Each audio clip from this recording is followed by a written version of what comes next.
साहस भय का अभाव नहीं है।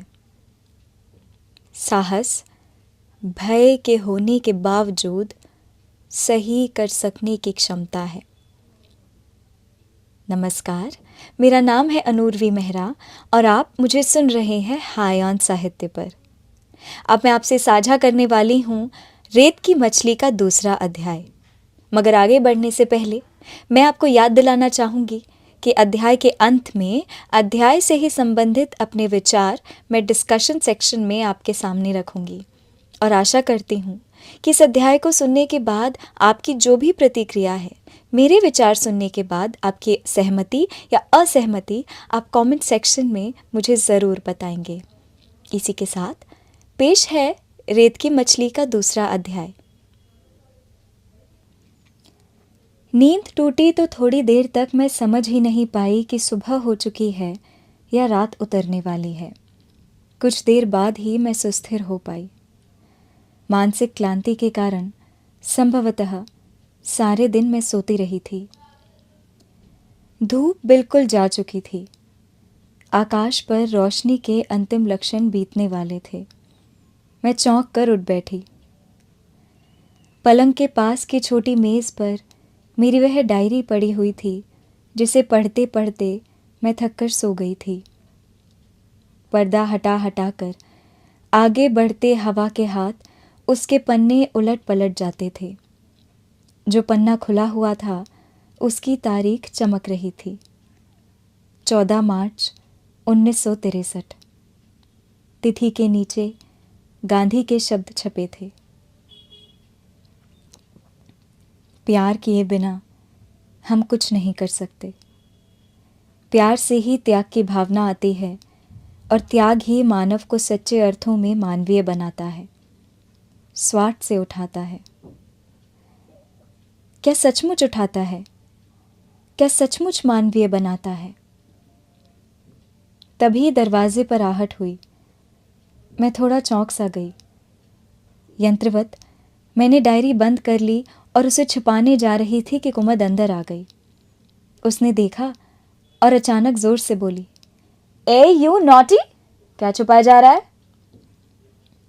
डायरी तकिए के नीचे करके मैं खिसियाहट भरी आवाज में कहा, कुछ भी तो नहीं, छुपाना क्या था?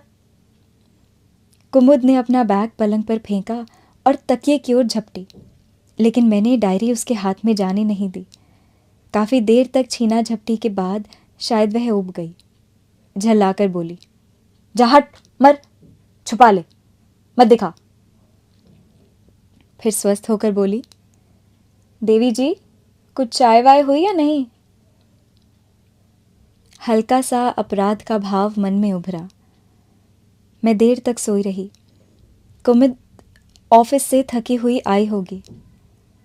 उसे एक कप चाय तैयार करके दे सकती तो कितना अच्छा होता। अचकचाकर मैं उठ गई। बोली, अब अभी तैयार करती हूँ, तुम बैठो।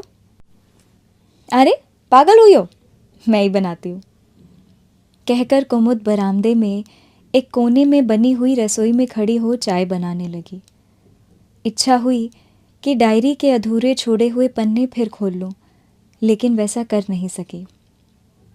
प्यार से आदमी मानवीय बनता है, स्वार्थ से ऊपर उठता है। क्या यह सच है? जीवन का बीता हुआ इतिहास एक ऐसे यंत्र की तरह चेतना पर घूमने लगा जिसमें बहुत से निशान बने होते हैं और जिससे किसी वस्तु का आकार आंका जाता है। लेकिन प्रेम के संदर्भ में लिखा हुआ वह सत्य जीवन के इतिहास के उस यंत्र में खरा उतरता है क्या? प्यार की इस निष्ठा में जीवन के दूसरे चक्र कितना खेल खेलते हैं, ये कौन जानता है? कब चाहा था मैंने वह सब जो कुछ भी हुआ? क्या वह सब प्यार का ही सत्य था? क्या प्यार के इसी उबलते हुए सरोवर में कमल के बजाय सिवार और काई नहीं उगती? क्या प्रयत्न से सिवार और काई का उगना रोका जा सकता है? मैंने चाहा था कि शोभन वह प्यार बने, ऐसा प्यार बने जो मुझ तक ही सीमित रह सके, जिसमें हवा के साथ उड़ती बालू का भटकाव ना हो, जिसमें कण कण मन और तन को सहेज कर प्यार की फुलबगिया में सीमित कर दिया जाए। लेकिन क्या कुछ नहीं हुआ उस बीच प्यार की उस फुलबगिया में? क्रोध, जिद, खीज और कुंठा में कितने ही कांटे उगे। कितनी ही बार मेरे और शोभन के बीच ऐसा लगा जैसे एक रेगिस्तान उगाया हो। फिर वह रेगिस्तान अनचाहे ही बढ़ता गया। मेरी चाहत और शोभन की बाहों के बीच का रेगिस्तान एक दिन इतना विस्तृत हो गया कि एक सिरे से दूसरे सिरे तक दृष्टि से उसे बांधना ही असंभव हो आया। सुनसान, भयानक और तिलमिलाती हुई दोपहर थी वह। 7 जून 1960। सजा सजाया घर, मोहाविष्ट शोभन समेत मीनल को अर्पित कर गोद में नन्ही तोरू के साथ इसी जलते रेगिस्तान की रेत में निकल आई थी मैं। चक्कर पर चक्कर और चक्कर पर चक्कर काटते हुए अकस्मात चौंक चौंक कर तपती रेत में पीछे मुड़ देखना कि कोई मुझे बुलाने आ रहा है। चमकती हुई रेत के उस छूटे हुए रास्ते के अलावा और कोई भी नहीं। तपती रेत का वह रास्ता है जो पीछा करते हुए मेरे साथ साथ चला आ रहा है। 1.5 बरस लंबे लंबे दिनों को अपने पीछे आते महसूस किया और बार बार चाहा कि इसी रेत के बीच कहीं एक दलदल मिल जाए जिसमें मैं समा जाऊं। लेकिन टखनों तक धंसकर भी आगे डूबा न गया। जीने की इच्छा का कोई एक तार बराबर आगे और आगे खींचता रहा। चिलचिलाती हुई दोपहर, गर्मी से ऊबे मुरझाए पेड़ और लू से तपता हुआ एक छोटा सा स्टेशन। तोरू को कलेजे से चिपकाए हुए सामान का छोटा सा बंडल संभाले मैं टिन के साइबान के नीचे बेंच पर इंतज़ार करती हूँ कि वहाँ सामने बिछी हुई जलती पटरियों पर एक ट्रेन आएगी। चेहरे पर बार बार पसीना आ रहा था। पसीना तपन का ही नहीं, घबराहट का भी था।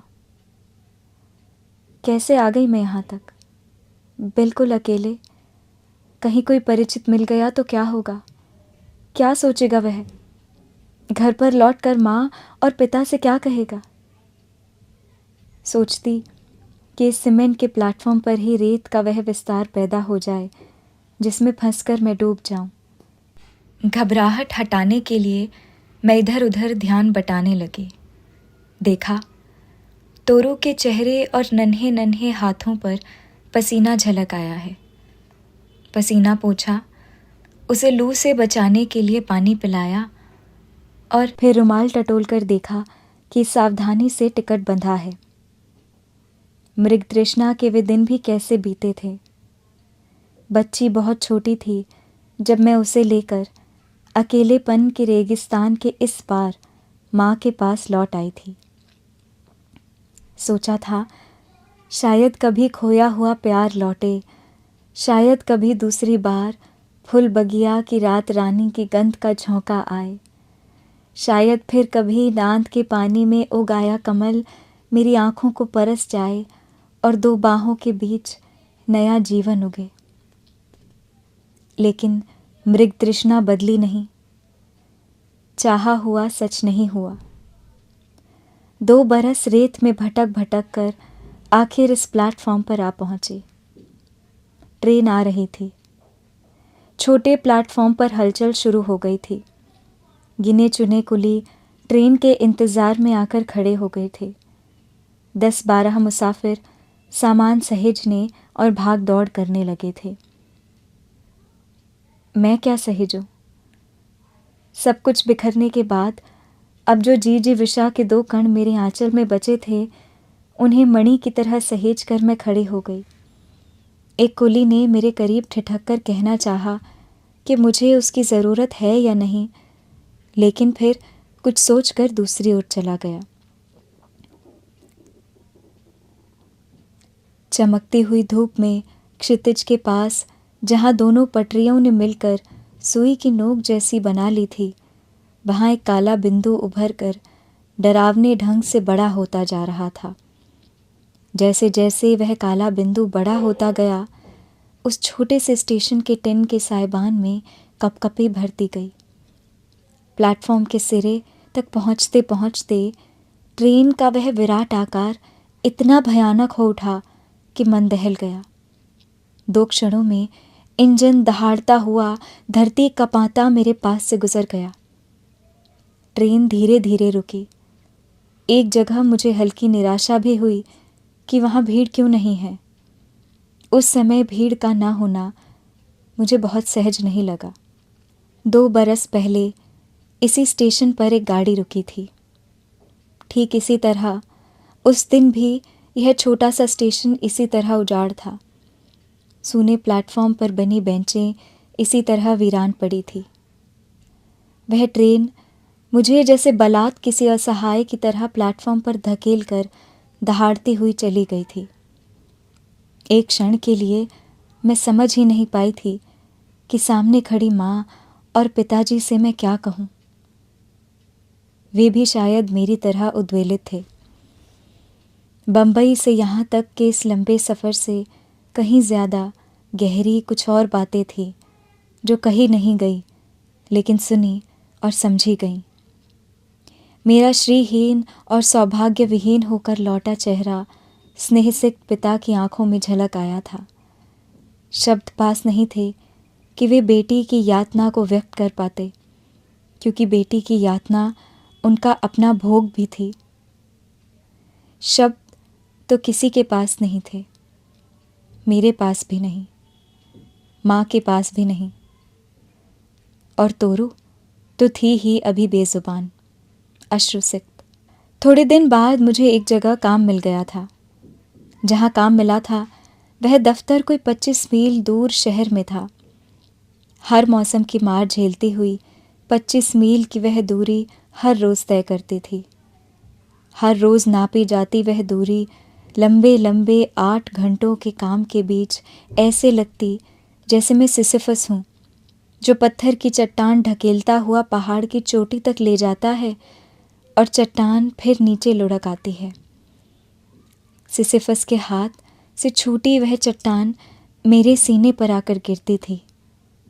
मन कचोट जाता था जब तोरू अपनी तोतली भाषा में पूछ बैठती थी, पापा कब घर आएंगे मम्मा? पापा रात में घर क्यों नहीं आते?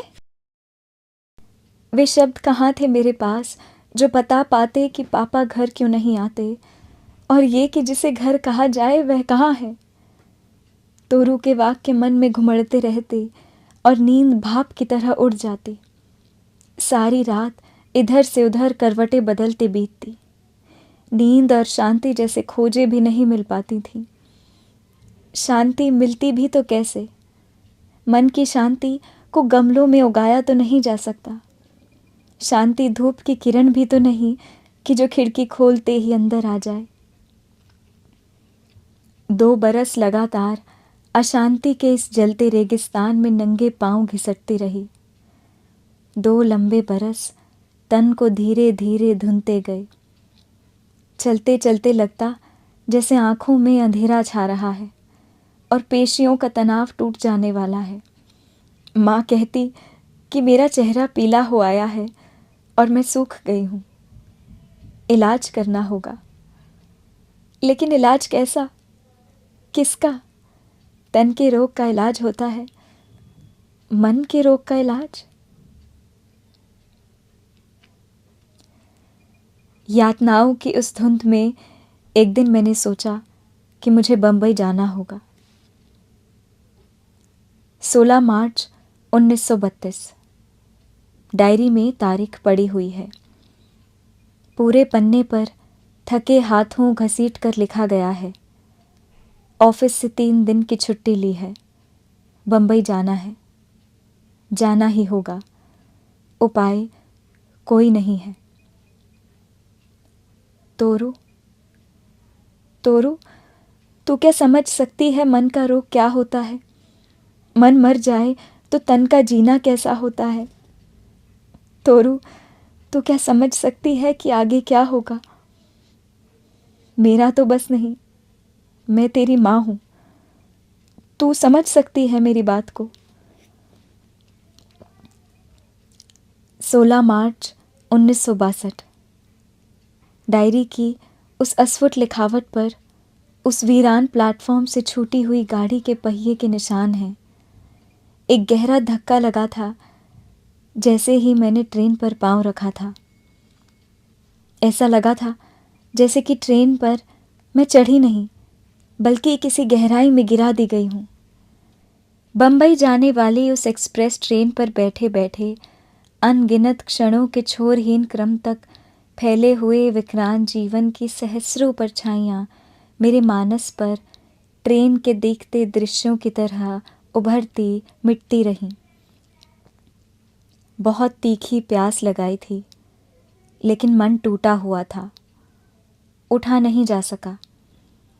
बालों में धुएं की गर्द भर आई थी, होठों पर पपड़ियाँ उभर आई थीं, अंतस्तल जल रहा था।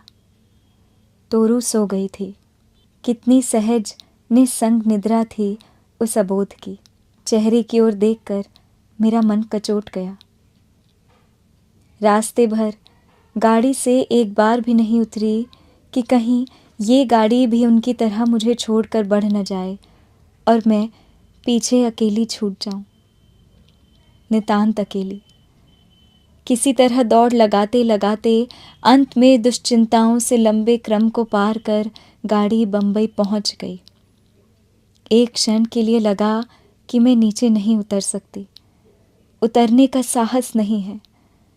बेबी को कंधे से लगाकर सामान संभाले अभी मैं डब्बे के दरवाजे तक गई थी कि लगा जैसे मेरे पैर किसी ने बांध लिए हों।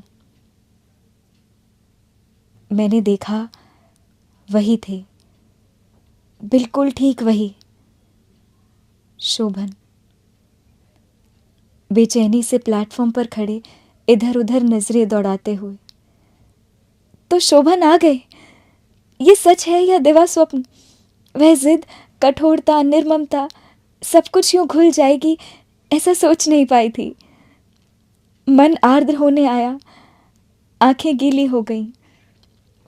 मोहाविष्ट थोड़ी देर ज्यों की त्यों खड़ी रही और फिर अचानक मैंने अपना हाथ थोड़ा ऊंचा किया, मेरे कंठ तक आया, शोभन। और तभी पैरों के नीचे से किसी ने कोई चीज खिसका ली। शोभन के चेहरे पर एक खुशी दौड़ी। हाथ उठाकर हेलो कहते हुए बगैर मेरी तरफ ध्यान दिए वे दाईं ओर के एक दूसरे डब्बे की ओर बढ़ गए। उस दूसरे डब्बे से जो उतरा उसे न चाहकर भी मैंने देखा। उनका एक नाटककार मित्र राजहंस पहले दर्जे के डब्बे से कूदकर उनके गले से लिपट गया था। मुझे लगा जैसे चारों तरफ जंगल हो जिसमें ऐंठ ऐंठ कर लकड़ियां जलती हुई चटक रही हों। भरसक ये चाहते हुए कि उधर उस जलन की तरफ निगाह न जाए, मैं बच्ची को संभालते हुए भीड़ में डूबकर प्लेटफॉर्म से बाहर आ गई। मन बुरी तरह जल रहा था। अंतस्तल छलनी हो चुका था। एक एक स्नायु जैसे टूट चुका था। मुझसे खड़ा नहीं रहा जा रहा था। जैसे तैसे टैक्सी बुलाई, टैक्सी पर बैठी और लंबी सांस लेकर थोड़ी स्थिर हुई कि सामने के शीशे से देखा, टैक्सी के ठीक आगे एक सुरमई रंग की फिएट जा रही है। गाड़ी के पिछले शीशे पर दो चेहरे दिख रहे थे। शायद वे चेहरे कातर थे। मुझे देखते पाकर चेहरे फिर मुड़ गए, लेकिन वह कातर उत्सुकता दबी नहीं रही। उन्हें शायद लग रहा था कि मेरी टैक्सी उनका पीछा कर रही है। हाव भाव से ऐसा नहीं लग रहा था कि वे निश्चिंत होंगे, बल्कि जिस तरह पीछे घूम घूम कर वे टैक्सी की ओर देख रहे थे, उससे लगता था कि कहीं वे भयभीत भी हैं। मुझे विश्वास है कि वे निश्चय ही भयभीत हो रहे होंगे। दोनों, शोभन और राजहंस, दोनों ही। संभव है कि राजहंस उस समय शोभन की कातरता के प्रतिबिंब बन गए हों। वैसे भी किन अर्थों में वे शोभन से भिन्न रहे हैं, कह नहीं सकती। पत्नी प्रिया को पागल घोषित किया था राजहंस जी ने भी। नाटक लिखने के पहले नाटक खेला भी था। सब कुछ छीनकर पत्नी को कहा था कि वह पत्नी नहीं रही। एक दूसरे के चेहरे में अपने अपने नाटक की परछाइयाँ पड़ते हुए उन दो भयभीत प्राणियों का पीछा मेरी टैक्सी ने कब तक किया मैं नहीं जानती। और फिर सहसा एक जगह से उनकी गाड़ी दूसरे रास्ते पर मुड़ ली। मुझे पता था कि इतनी जल्दी इस जगह से ही उनका रास्ता अलग नहीं होता, लेकिन शायद उन्होंने जानबूझकर अपने ड्राइवर से वहीं मुड़ जाने को कहा था। अच्छा हुआ कि वे ही अलग मुड़ गए। आह नियति! तोरू को कहीं 2 क्षण के लिए भी ये मालूम हो पाता कि उसका वह चिर प्रतीक्षित पिता चिरकायर होकर रास्ता बदलकर चला गया, तो जाने वह क्या सोचती। संभव है उसका शैशव इसकी परिभाषा समझ न पाए, लेकिन क्या आजीवन इसकी परिभाषा उसके लिए अनजानी ही रह सकती है, अनजानी रखी जा सकेगी। तोरू सो रही थी। उसके खोए भोलेपन को जीवन के मरु की यह रेतीली परिभाषा छू नहीं सकती। यह कितना बड़ा आश्वासन है। काश वह अबोध समझ पाती कि आज उसका दर्द भरा महत्वाकांक्षी पिता कितना दयनीय हो उठा है, अपने अपराधी अंतर्मन के कारण अपने आप से भयभीत। टैक्सी अब अपेक्षाकृत वीरान लंबी सड़क पर दौड़ रही थी। टैक्सी की खुली हुई खिड़की से ताज़ी हवा का एक झोंका आया। फागुन की इस समुद्री गंध भरी हवा के इस कोमल झोंके का यूं सहला जाना कुछ सुखद लगा। यही महीना है फागुन का, सुगंध भरा, न गर्मी न सर्दी, जूही, चमेली, रात रानी, टेसू और कामिनी के सौरभ से भरा फागुन। समझ में नहीं आता कि मेरे जीवन का हर मोड़ उसी फागुन से क्यों शुरू होता है। जीवन के हर मोड़ पर यही हवा क्यों मुझको छू जाती है। सुखद आश्वासन के एक क्षण के बाद स्नायुओं में अनहोनी की घटना की आशंका भर गई। मन में उदासी का अंधेरा छा गया। विवश थी, जाती भी कहाँ। न चाहते हुए भी बरसों के परिचित गुरुजन के द्वार पर टैक्सी रुकवा दी। छोटी सी कोठी की नन्ही सी वाटिका के फाटक पर श्वेत पटिया पर लिखा हुआ एक नाम देर तक पढ़ती रही, डॉक्टर शशिकांत। तोरू जाग गई थी। शायद उसे भूख भी लग आई थी। यात्रा के कारण थक भी चुकी थी, लेकिन उस नन्ही सी वाटिका को देखकर वह खुश हो गई। मैं वह छोटा सा लकड़ी का फाटक खोलने के लिए अपने को बांध रही थी कि द्वार पर डॉक्टर शशिकांत की सौम्य आकृति दिखाई दी। थोड़ी देर अपरिचित को पहचानने से खड़े रहे और फिर 2 कदम आगे आ गए। यात्रा और यातनाओं के कारण मेरी आकृति संभवतः बदल चुकी थी। कई बरस पहले उन्होंने देखा था और उसके बाद वे बम्बई आ गए थे। उन्हें अनुमान भी नहीं रहा होगा कि मैं यूं अनायास कभी उनके यहाँ पहुँचूंगी। मुझे पहचानने में उन्हें कुछ समय लगा और फिर वे अवाक रह गए। बिना किसी पूर्व सूचना के अबोध बच्चे को साथ लेकर बिल्कुल अकेले उनके यहाँ क्यों और कैसे आ गई। जीजी ने पहचाना तो गले लगा लिया। वे भी स्तब्ध थीं। बैठते न बैठते मैंने उनसे कह दिया कि मैं शोभन को तोरू सौंपने आई हूँ। उनके बच्चों की आंखों में पहले तो एक अजनबीपन आया, लेकिन फिर वह आश्वस्त हो गए। नन्ही मुन्नी तोरू गोरैया की तरह कमरे में फुदकने लगी। बच्चे तोरू के आसपास व्यस्त हो गए। उन्हें अपने मनोरंजन का साधन मिल गया। मेरे मन में हल्का संकोच भर आया कि आते समय मैं इन बच्चों के लिए कुछ नहीं लाई। मन में अनमनी हो आई। मैंने महसूस किया कि जीजी और शशिकांत जी भी अनमने हो उठे हैं। मेरे मन में भी संकोच आया कि शायद मुझे इस तरह आना नहीं चाहिए था, लेकिन अब वापसी भी संभव नहीं थी। जो कुछ भी हो, अब स्थिति का सामना करना ही होगा। थोड़ी देर बाद ही गहन गंभीर वातावरण को सहजता की तरफ लौटाते हुए शशिकांत जी बोले, कुंतल बहन, आप नहा धो लीजिए, खाना खाकर आराम कीजिए। सफ़र से थक गए होंगे। फिर निश्चित होकर बात करेंगे। जो भी समस्या है धीरज से निपटाई जाएगी। ईश्वर सब ठीक ही करेगा। उनके शब्दों में मुझे आश्वासन महसूस हुआ। किसी सीमा तक मन का तनाव सहज भी हो गया। जीजी ने बाथरूम तक पहुंचा दिया और खुद नौकर को खाना तैयार करने को कहने चली गई। जब सब कुछ पराया हो जाता है तब थोड़ा सा भी अपनापन मन को भिगो जाता है। बरसों के बाद किसी स्नेह सिक्त हरे भरे परिवार की ममता ने अपनेपन की एक किरण मुझे दी थी। वह किरण जलते हुए अंतस्तल पर शीतलता के छींटे डाल गई। बहुत धीरे धीरे थके लेकिन शांत मन से शीतल जल की धारा में नहाकर जब मैं बाहर आई तो मन पहले से ज़्यादा सुस्थिर हो चुका था। हम सबने मिलकर खाना खाया। बरसों बाद पहली बार उस स्नेह भरे खाने में एक तृप्ति थी। हाँ, मन की उदासी बीच बीच में घिर घिर आती थी। शशिकांत जी से उदासी के भी क्षण छिपे नहीं थे। अंततः एक बार उन्होंने टोका भी था। एक बात कहूँ कुंतल, तुम उम्र में बहुत छोटी हो। दुख या सुख दोनों से ही सटकर बैठना अच्छा नहीं होता।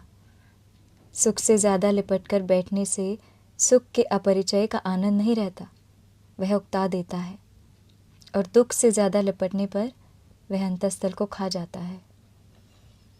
मेरी आंखें भीग आईं, लेकिन सत्य के उस सहारे ने आंसुओं को थाग लिया। तोरू खा पीकर फिर बच्चों में मस्त हो गई थी। मन में करुणा हो आई कि यहाँ वह नियति से कितनी निस्संग है। उसे क्या पता कि अपनी माँ से अलग होकर वह किस नियति को सौंपी जा रही है। दिल्ली से चलते समय उसने पूछा था, माँ, हम छुक छुक पर चढ़कर जा रहे हैं, कहाँ जा रहे हैं? तुम पापा के लिए पूछते थे ना बेटा? हम दोनों पापा के पास जा रहे हैं, मैंने उससे कहा था। रास्ते भर वह दोहराती आई थी, पापा के पास जा रहे हैं, पापा के पास जा रहे हैं। सांझ ढल रही थी। सूरज दिन भर तपने के बाद समुद्र के उस पार क्षितिज में उतर गया था। तोरू ट्रेन के सफ़र से थकी थी। बच्चों से कहानी सुनते सुनते सो गई थी। जीजी मेरी गाथा में डूबी थी कि द्वार पर आकर शशिकांत जी बोले, सुनो, मैं ज़रा शंकर भाई के यहाँ होकर आता हूँ। शंकर भाई को शशिकांत जी ने उस शाम मेरी सारी कथा बताई थी। ये बाद में मालूम हुआ। उन्हें शशिकांत जी ने ये भी बताया था कि कुंतल शोभन को अपनी बेबी लौटाने आई है। जीजी ने मुझे बताया था कि शंकर भाई खुद भी ये सब सुनकर चिंता में डूब गए थे।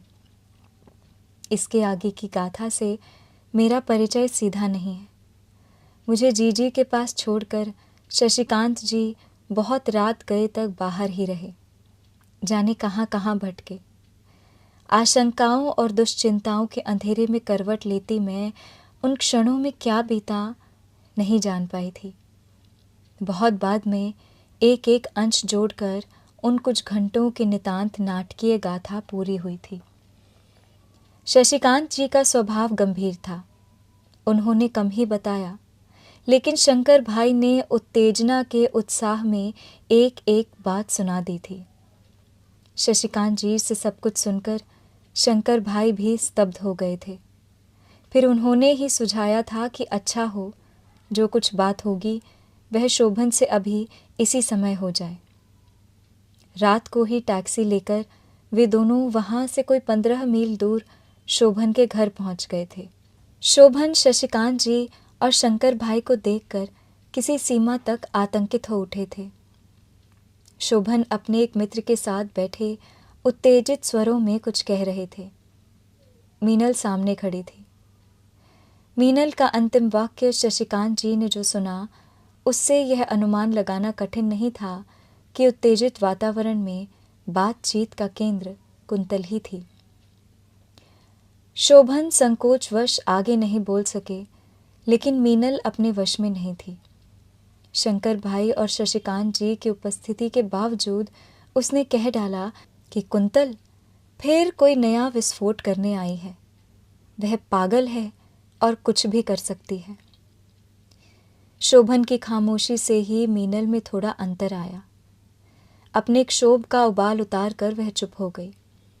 उसका चेहरा किसी बिल्ली की तरह वहशी हो आया था। थोड़ी देर की खामोशी के बाद शशिकांत जी ने कहा था कि अगर शोभन अपने आप को संयत रख सके तो वे कुछ कहना चाहेंगे। शोभन ने विनम्र होकर उनकी बात सुनी थी। शशिकांत जी ने बहुत धीरे धीरे कह डाला था कि मैं किस तरह अकेली बम्बई पहुंची थी बेबी को सौंपने। बात बहुत संयत ढंग से कही गई थी, लेकिन शोभन और मीनल एक साथ उत्तेजित हो उठे थे। जंगली बिल्ली की तरह अपना दुबला पंजा झटकते हुए मीनल चीखी, ये सब मैं नहीं सह सकती। मुझसे ये सब नहीं हो सकेगा। उसका दिमाग सही नहीं है। मेरी अपनी तबीयत ठीक नहीं रहती। माँ जी 2 साल से अलग खाट से लगी हुई हैं। उसकी बच्ची को यहां संभालेगा कौन? मेरे बस की बात नहीं है। शोभन के मित्र संकुचित हो उठे। शायद प्रतिवाद उनके कंठ तक आया, लेकिन वे उसे पी गए। फिर बहुत दबे स्वर में उन्होंने कहा, हाँ, छोटी बच्ची की समस्या तो होगी, और फिर आपकी तबीयत तो काफ़ी खराब रही है। शशिकांत जी ने थोड़ी तीखी आंखों से उनकी ओर देखा तो वे संकुचित होकर चुप हो गए। थोड़ी देर सभी चुप रहे। फिर शशिकांत जी अपने गंभीर स्वर में बोले, शोभन, तुम मुझसे छोटे हो, मेरे विद्यार्थी भी रह चुके हो, लेकिन जो कुछ भी कहूँगा वह उस नाते नहीं। तुम विद्वान हो और समर्थ हो, रचनाकार हो, समाज के एक जिम्मेदार सदस्य हो। इस नाते जो बात कहूँगा उसको सम्मान दोगे, ऐसी अपेक्षा रखता हूँ। ये सच है कि कुंतल और तुम्हारे बीच अब सद्भावना शेष नहीं है, लेकिन वह बच्ची तो इससे परे है ना। शोभन अचानक कुछ बोलने को हुए, लेकिन शशिकांत जी ने उन्हें रोक दिया। मुझे बात पूरी कर लेने दो शोभन, फिर तुम जी खोलकर अपनी बात कह लेना। तुम प्रबुद्ध हो, निर्णय तो तुम्हें ही लेना होगा। तुम्हारे और कुंतल के बीच सद्भावना का सत्र जो टूटा है, सच कहो, क्या उसमें तोरू का हाथ हो सकता है? उसे क्यों दंड देते हो? दोष मान लिया, कुंतल का ही मान लिया। बच्ची ने क्या किया है? तुम्हारी बच्ची तुम्हें छोड़ और किसका आश्रय लेगी? शोभन बहुत गंभीर हो आए और देर तक कुछ सोचते रहे थे। शंकर भाई और शशिकांत जी एक सीमा तक आश्वस्त हो गए थे कि शायद बात शोभन पर असर कर गई है, लेकिन शोभन ने एक लंबी सांस लेकर अपना चेहरा ऊपर उठाया और बोले, शशिकांत जी, आपकी बात का मैं विरोध नहीं करता, लेकिन आप कुंतल को नहीं जानते। कल को वह हंगामा खड़ा करेगी तो आपका भी वश नहीं चलेगा। अगर उसने शोर मचाया कि बेबी को हमने ज़बरदस्ती छीन लिया है, तो हम सब के लिए संकट हो जाएगा। मुझे क्षमा कीजिए शशिकांत जी, मैं मजबूर हूँ। शशिकांत जी का चेहरा खिंचाया था। शंकर भाई उत्तेजित हो उठे थे। शोभन की ओर झुककर उन्होंने तीखे स्वर में कहा था, शोभन जी, आपका हठ निर्मम ही नहीं अमानवीय है। कुंतल जी इतनी ज़्यादा बीमार हैं, खुद चलकर न जाने कैसे बंबई पहुंची हैं, पता नहीं कितने दिन जिएंगी। और आप हैं कि अपनी बच्ची को सहारा नहीं देना चाहते। आप उसे अनाथ गंदी गलियों में भटकने को छोड़ देना चाहते हैं। कोई बात नहीं, आप साहित्यकार हैं, साहित्यकार समाज के ही एक सदस्य हैं। आपका दायित्व हम सब साहित्यकार मिलकर निभाएंगे। शोभन स्तब्ध होकर बैठ गए। कमरे में मनहूसियत की घुटन भर गई। ऐसा लगने लगा कि शोभन की सांस घुट रही है। मीनल चुपचाप उठकर अंदर चली गई और शोभन पत्थर की मूर्ति की तरह जमकर बैठे रहे। शशिकांत जी ने स्थिति को पहचाना। हाथ बढ़ाकर शोभन के कंधे पर रख दिया और सांत्वना देते हुए बोले, शोभन, तुम क्या जिम्मेदारी से भागोगे? सोचो शोभन। कमरे में फिर खामोशी छा गई। थोड़ी देर बाद शोभन ने जैसे अपने साहस को समेटा और कहा, ठीक है शशिकांत जी, आप मेरे बड़े हैं और मुझे ये आदेश दे सकते हैं। मैं इनकार भी नहीं करूँगा। लेकिन एक बात मेरी भी माननी होगी। बच्ची मैं अदालत के ज़रिए ही लूँगा। स्टैम्प पेपर पर लिखकर समझौता होगा। बाकी सब कैसे होगा आप सोच लीजिए। मुझे भी सोचने के लिए कुछ समय तो आपको देना ही होगा। वकील से सलाह करूँगा, फिर जैसा आप ठीक समझेंगे वैसा ही हो जाएगा। शशिकांत जी ने स्नेह से उनके कंधे दबाए और आभार प्रकट किया। शंकर भाई थोड़े क्षुब्ध ज़रूर थे, लेकिन वे भी शांत हो गए। थोड़ी सी औपचारिक बातचीत के बाद शशिकांत जी उठ खड़े हुए। दरवाजे तक आते आते उन्होंने कहा, बुरा मत मानना शोभन की इतनी रात गए तकलीफ दी। तुम्हारे यहाँ आया तो इतने अप्रिय प्रसंग के सिलसिले में। शोभन भी सहज हो चले थे। हाथ जोड़कर उन्होंने कहा, लज्जित न करें आप। इतनी रात गए, इतनी दूर से आप आए, मैं तो आतिथ्य भी ना कर सका। चलते चलते तय हुआ था। 18 मार्च 1962। डायरी में ये तारीख पड़ी हुई है। 17 मार्च की उस निर्णायक रात्रि के बाद केवल कुछ घंटों के अंतर से ही 10 बजे के करीब वकील तय हो जाने के बाद फ़ोन आया शशिकांत जी के पास। वकील तय हुआ है। माँ और बेटी के बीच दीवार खड़ी करने के लिए वकील खड़ा किया गया है। ये सोचकर मन जाने कैसा कैसा हो गया था। अंदर कहीं कुछ कचोटने लगा था। कैसा होता है वह क्षण जब माँ अपनी एकमात्र बच्ची से अलग होती है। इसके बारे में सोचना शायद सहज है, भोगना बहुत मुश्किल। तोरू बहुत खुश थी। नई जगह पाकर वह किलक किलक उठती थी। बार बार हाथ छुड़ाकर भाग जाती थी। उसका इस तरह खुश होना मन को और अधिक बींध रहा था। मन पत्थर से भी अधिक भारी हो रहा था। क्या उसके बिना जिया जा सकेगा? क्या उसके बिना मन को बांध सकूंगी? वह क्षण कैसा होगा जब तोरू को अंतिम बार सीने से चिपकाकर हमेशा के लिए अलग करना पड़ेगा। मन में हुआ कि धकेल कर मैं उस निर्मम क्षण को दूर फेंक दूं, लेकिन वह निर्मम क्षण अब मेरे वश में नहीं था। उसे दूर फेंक सकना मेरे हाथों में नहीं था।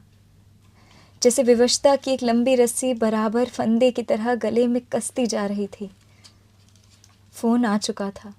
उस क्षण के आने में भी ज्यादा देर नहीं थी। शशिकांत जी ने कहा था कि शायद 2-3 बजे तक वे सब, शोभन के मित्र वकील और संभवतः मीनल आ जाएंगे। घंटा भर लगेगा या शायद कुछ समय ज़्यादा लग जाए। उसके बाद तो फिर बिना तोरू के ही लौटना होगा। ऐसी दुविधा के क्षण शायद बहुत छोटे होते हैं, तभी न चाहते हुए भी घंटे पर घंटे बीतते चले जाते हैं। जैसे बहुत ढाल वाली धरती पर अनायास ही सारे प्रयत्नों के बाद भी कोई गाड़ी लुढ़कती ही चली जाए, उसी तरह क्षण पर क्षण बीतते चले गए और अंततः लगभग 2:30 बजे शशिकांत जी ने कहा कि वे लोग आ गए हैं और बाहर गाड़ी में हैं। शशिकांत जी ने ये कहा तो यातना की रेखाएं उनके चेहरे पर भी उभर आई थीं।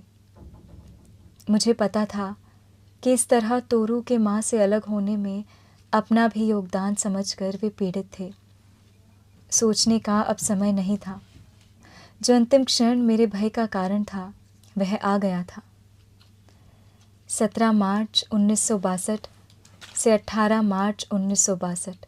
कुल 1-1.5 घंटे के अंदर मातृत्व के इतिहास की सबसे भयानक घटना किसी तूफान की तरह आई और चली गई।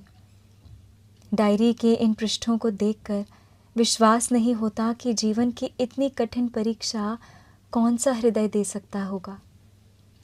किसी यंत्र की तरह जल्दी जल्दी नहला धुलाकर तोरू को नए कपड़े पहनाए थे।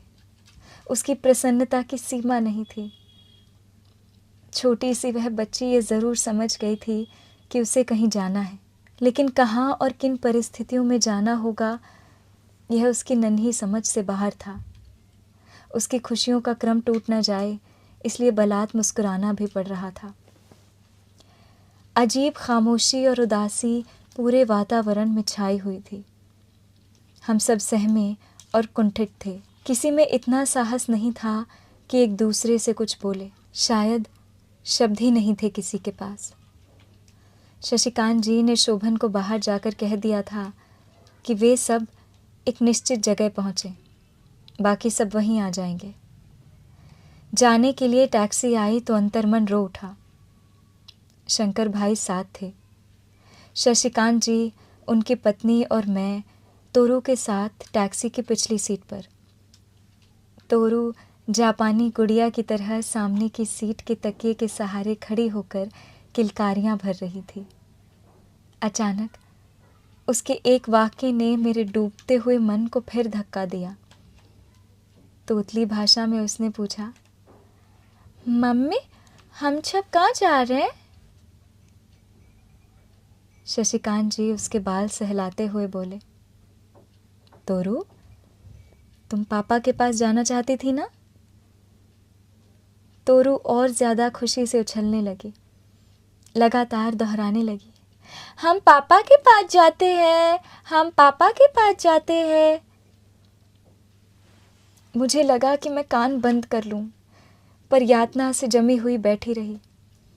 जहां मिलना तय हुआ था वहां एक रेस्टोरेंट का छोटा सा खूबसूरत कमरा था।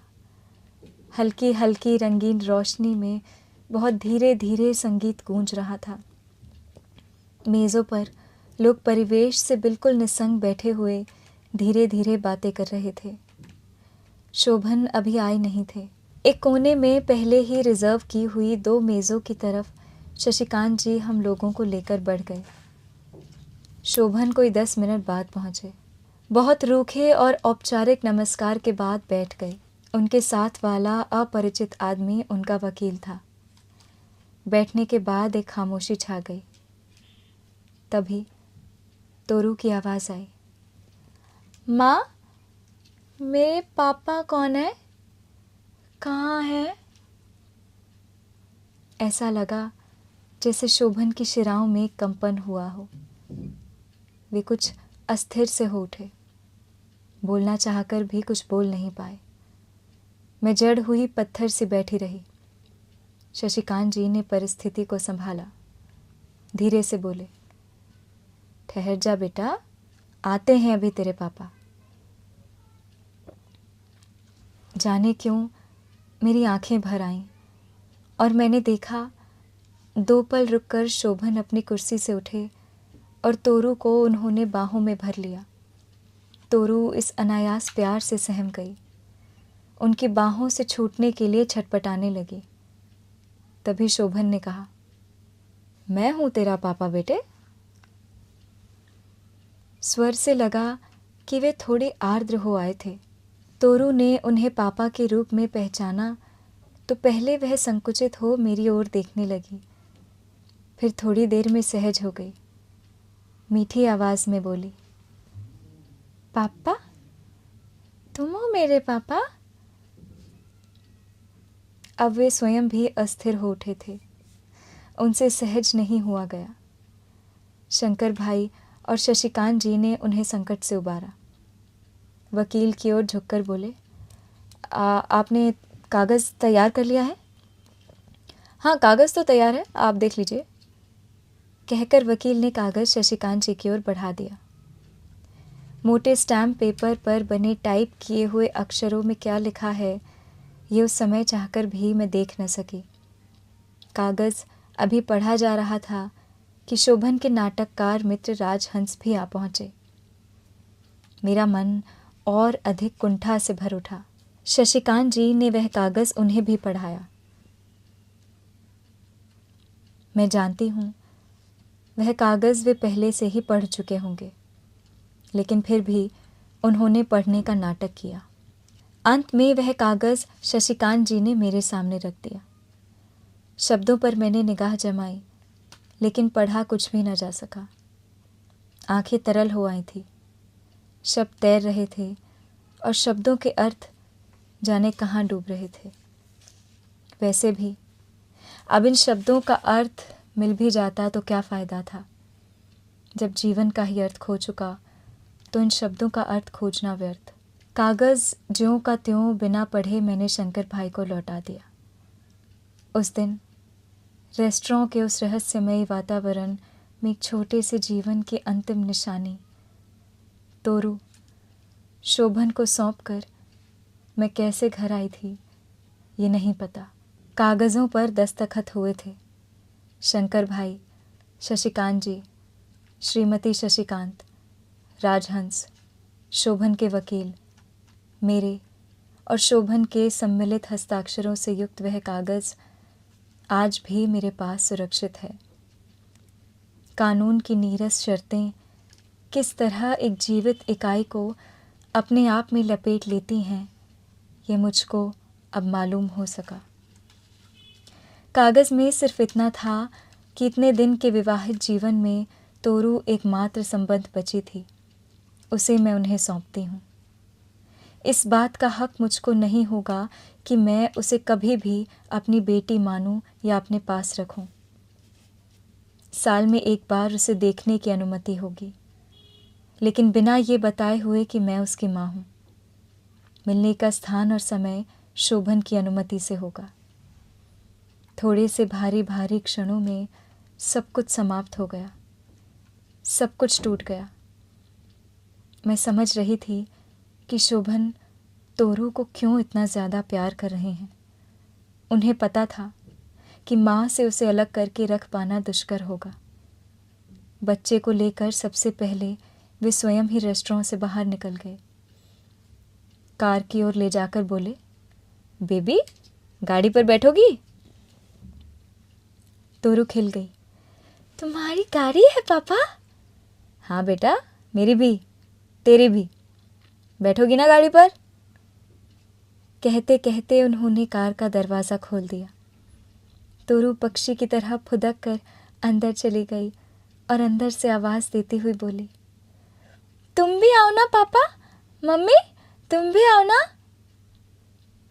एक गहरे सन्नाटे के बाद आशंकित तोरू ने फिर पूछा, मम्मी रोती क्यों है पापा? किसी ने कुछ जवाब नहीं दिया। जवाब दिया भी क्या ही जा सकता था। जवाब दिया भी क्या जा सकता था। एक पलायन की भावना शोभन में भर गई थी। जैसे तैसे वह कार में बैठे और ड्राइवर से बोले कि घर चलो। आगे बढ़ चली गाड़ी से आती तोरू के रोने की आवाज़ मेरे कानों से कलेजे तक उतर गई। मैं फूट फूट कर रो पड़ी। बहुत बहुत शुक्रिया ये अध्याय पूरा सुनने के लिए। तो इससे संबंधित जो भी मेरे विचार हैं वो मैं आपसे अब साझा करूँगी। सबसे पहला तो ये कि इस उपन्यास में जितनी भी दुखद घटनाएं हैं उसमें ये घटना मेरे लिए सबसे ज़्यादा दुखद है, क्योंकि इसमें एक निर्दोष नन्ही सी बच्ची का भविष्य निर्धारित हो जाता है और वो निर्धारित भी ये होता है कि उसे जाकर शोभन के पास रहना पड़ेगा। जैसे कहते हैं कि गेहूं के साथ साथ घुन भी पिस जाता है। तो कुंतल का अपने उस जीवन से बाहर निकलना उसके लिए बहुत आवश्यक था। और मैं समझ सकती हूँ कि उसकी मानसिक, शारीरिक, आर्थिक स्थिति ऐसी नहीं थी कि वह तोरू को एक अच्छा जीवन दे सके, इसलिए वो मजबूर थी कि उसे तोरू को वहाँ भेजना पड़े जहाँ उसका भविष्य बेहतर हो सकता है। और शायद वो हो भी सकेगा, क्योंकि शोभन हर तरह से ख़ास तौर पर आर्थिक तौर पर कुंतल से बहुत आगे हैं। तो हो सकता है कि तोरू को वो वह जीवन शैली, वह भविष्य प्रदान कर सकें जो कुंतल अकेली नहीं प्रदान कर सकती थी। मगर साथ ही, जैसा कि आप आगे आने वाले अध्यायों में जानेंगे कि शोभन किस तरह का इंसान है, उसको सोचकर, उसको देखकर मुझे थोड़ा दुख हुआ कि ऐसे माहौल में तोरू को अपना जीवन जीना पड़ेगा, खासकर मीनल के साथ। आप अभी मीनल को नहीं जानते हैं, मीनल का सिर्फ एक ही चेहरा हमें इस अध्याय में देखने को मिला, लेकिन आगे आने वाले अध्यायों में आप देखेंगे कि मीनल का व्यक्तित्व कैसा है। तो उस चीज़ का मुझे थोड़ा दुख है कि उस बालिका के साथ थोड़ा सा अन्याय हुआ, कि अगर हो सकता उसे ना जाना पड़ता तो शायद अच्छा रहता। मगर जीवन में ऐसा नहीं होता ना, कि हम जो चाहते हैं कि ये ना हो, ये हो जाए, वो ना हो और हो जाए। तो पहला तो ये। दूसरा ये है कि कायरता का दर्पण के साथ एक अजीब नाता है, और ये नाता दो एक्सट्रीम्स में जाता है। मैं समझाती हूँ। पहला तो ये कि कायर इंसान को दर्पण दिखाना बहुत मुश्किल है। आप उसे नहीं जता सकते या बता सकते कि उसकी जो भी हरकतें हैं वो सही नहीं हैं, उसकी कायरता को दर्शाती हैं, क्योंकि उसकी जो इनसिक्योरिटी है वो उसे आज्ञा नहीं देगी कि वो उस बात को स्वीकार कर सके। जैसा कि पहले अध्याय में कुंतल ने ही कहा था कि रमण को उसके पागलपन का आईना कौन दिखा सकता है, ये तो मुमकिन नहीं है। मगर साथ ही इसके विपरीत ये होता है कि जो कायर होता है वह सिर्फ उन्हीं लोगों को अपने आस पास रखता है जो कि उसको मिरर करते हैं, यानी कि जो उसकी चीज़ों को, उसके बर्ताव को कॉपी करते हैं। जिससे क्या होता है कि अगर एक कायर दूसरे कायर के साथ रह रहा है तो किसी में भी हिम्मत नहीं है कि अपने सामने वाले को बोले कि आपने ये चीज़ गलत की है, क्योंकि फिर वो गलती तो आपने भी करी है ना, और उसको स्वीकार करना पड़ेगा, तो आईना देखना पड़ेगा। तो क्योंकि दोनों कायर हैं तो दोनों चुप रहते हैं और दोनों अपनी इसी कायरता में घुलते मिलते रहते हैं। कहते हैं ना कि एक ही थाली के चट्टे बट्टे होते हैं। तो वैसा ही कुछ मुझे शोभन और राजहंस की मित्रता में लगा। अगेन मैं आपसे आने वाले अध्यायों की चीज़ें तो नहीं बांट सकती, मगर फिर भी राजहंस और शोभन की जो सिमिलैरिटीज़ हैं वही उन दोनों की दोस्ती को गहरा बना देती हैं। इसीलिए वो दोस्त रह सकते हैं, क्योंकि दोनों एक ही चीज़ें करके बैठे हुए हैं। तो दोनों में से कोई नहीं कहेगा कि अरे भाई तुमने ऐसा कैसे कर दिया, क्योंकि तुमने बोला तो फिर वो भी बोलेगा कि आपने भी तो ऐसा ही किया है। तो वो एक तरीके से दोनों ही लोग उस चीज़ को एक कंफर्ट आ जाता है कि this person has done the same thing that I have done and therefore they will not question me. और अगर वो क्वेश्चन नहीं करेंगे तो आपकी इनसिक्योरिटी को चोट नहीं पहुंचेगी। जैसा कहते हैं कि कोई किसी को कुछ नहीं कहेगा तो अहंकार सुरक्षित रहेगा। तो इसीलिए एक साथ रहकर शोभन का और राजहंस का अहंकार सुरक्षित है, और दोनों कायर हैं और दोनों एक साथ अपनी मस्ती में मस्त हैं। तीसरी चीज़ जो मुझे मिली वो ये है कि जीवन की किसी भी कठिन परिस्थिति से गुजरने के बाद जब ऐसा लगता है कि पूरा संसार ध्वस्त हो गया है, बिखर कर रह गया है, उसके बावजूद कुछ सज्जन लोग हमेशा रहते हैं जो आपको संभालने को, आपको साहस देने को, आपको ढांढस बंधाने को तत्पर रहते हैं। और उस परिस्थिति में झेलना आपको ही होता है, जो भी आपका दर्द है, जो भी पीड़ा जीवन ने आपको प्रदान की है, उपहार में दी है, उसे झेलना एक ही व्यक्ति को होता है। मगर उसके आसपास जो और सज्जनगण होते हैं, जैसे इस कहानी में शशिकांत जी हैं, उनकी पत्नी हैं, शंकर जी हैं, वो एक तरीके से उजाले से निकल कर आते हैं और सबसे कमज़ोर क्षणों में एक तरीके का साहस और एक शक्ति प्रदान करते हैं, जिससे इंसान वो कुछ भी कर गुजरता है जो उसको करना नामुमकिन प्रतीत होता है। जैसे कुंतल कहती है कि मैं खुद नहीं समझ सकती कि ये जो सबसे दर्दनाक घटना है जिसकी पीड़ा कोई समझ ही नहीं सकता, उससे कुछ घंटों में मैं कैसे गुजर के निकल गई।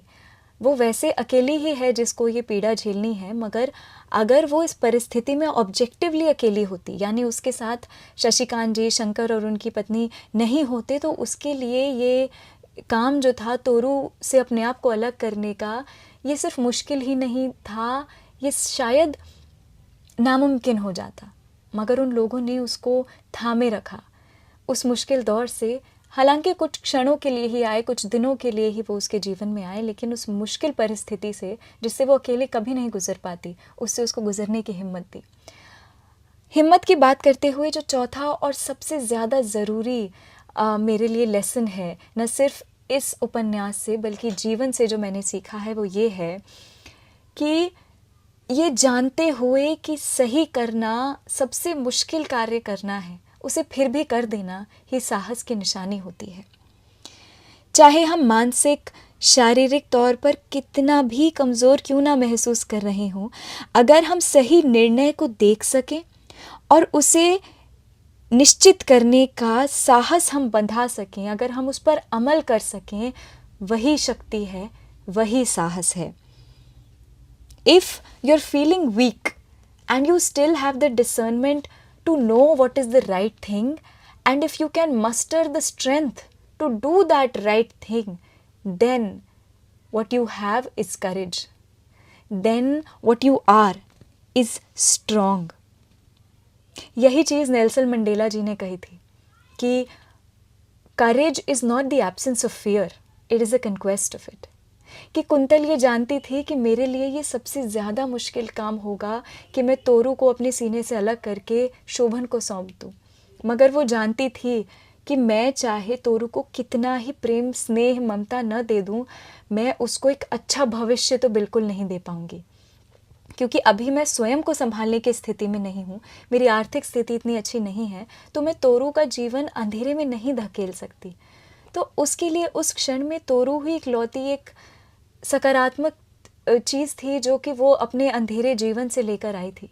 मगर वो जानती थी कि अगर मैं इसे अपने साथ जोड़े रखूँगी तो मैं उसे वो रोशनी नहीं दे पाऊँगी जिसकी वो हकदार है। तो वो मुश्किल कार्य होते हुए भी कुंतल ने वो कदम उठाया। अकेले वो बम्बई गई और उसने कहा कि मैं कुंतल को, शोभन को सौंपना चाहती हूँ, और उसने वो किया भी। और जैसा मैंने अपने पहले पॉइंट में कहा कि मेरे लिए ये बहुत अन्याय या दुख वाली बात है, मैं तो एक पाठक के तौर पर ये कह रही हूँ कि कितना मुश्किल रहा होगा। जो स्वयं इस बात को भोग रहा है, उस अनुभव से गुजरा है, जो कुंतल है, उसके लिए ये बात कितनी मुश्किल होगी, ये पाठक के तौर पर कहना तो नामुमकिन है ना। मगर फिर भी कुंतल ने वो किया जो सही था। तो एक तरीके से मेरा जो जजमेंट है कि तोरू के साथ क्या होना चाहिए था या नहीं होना चाहिए था, वो इनवैलिड है, क्योंकि कुंतल ही इसकी सबसे ज़्यादा सही निर्णायक है, क्योंकि वो उसकी माँ है और वो उससे सच्चा प्यार करती है। तो अपने दिल को पत्थर करके, उसने अपने दिल पे पत्थर रखा नहीं, उसने अपने दिल को ही पत्थर कर लिया। उसको करने के बाद उसने तोरू के लिए जो निश्चय लिया, वो दुनिया का सबसे मुश्किल निश्चय था उसके लिए उस समय पर, मगर फिर भी वो उसने किया क्योंकि वो जानती थी कि ये सही है। तो ये चीज़ मेरे लिए बहुत ज़्यादा खूबसूरत है और मुझे लगता है ये मुझ पर भी अप्लाई होता है, आप पर भी अप्लाई होता है, कि ये जानते बूझते भी कि जो चीज़ सही है उसे करना is next to impossible for me, but I will do it because it is the right thing to do, and that I think is the ultimate manifestation of courage. And I wish and pray कि ये करेज, ये साहस हम सब में हमेशा रहे, कि ये जानते हुए भी कि हमारे लिए नरक से गुजरने से कम नहीं होगा, मगर फिर भी हम वो चीज़ हमेशा चुनने की शक्ति अपने आप में रखें जो सही है। अब मैं आपसे मिलूँगी अगले अध्याय में। बहुत शुक्रिया इसे सुनने के लिए। अपने विचार मुझसे ज़रूर साझा कीजिएगा। That was all from me and Kanta Bharti ji. Until अगली बार, stay high on साहित्य।